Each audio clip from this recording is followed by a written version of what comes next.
На прошедшем первенстве Европы по кикбоксингу наши ребята, в общем, выступили на отлично.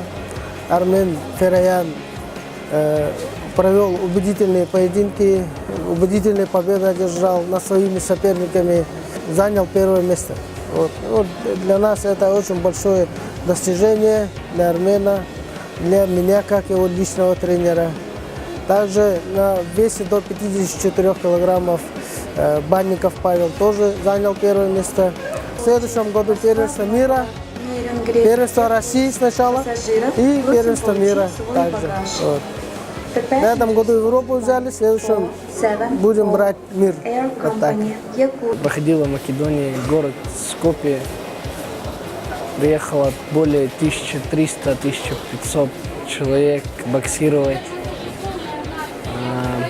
Боксировал с хорватом первый бой.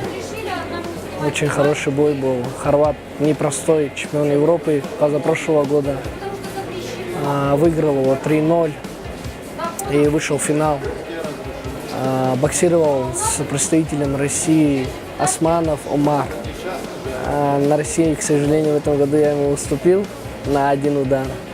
И у меня принципиальный бой был боксировать с ним в этом году.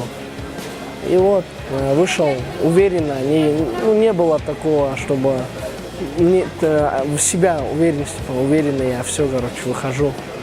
Не было сомнений проиграть там и так далее. Вышел, боксировал все 3 раунда и просто, 3-0 в сухую его выиграл.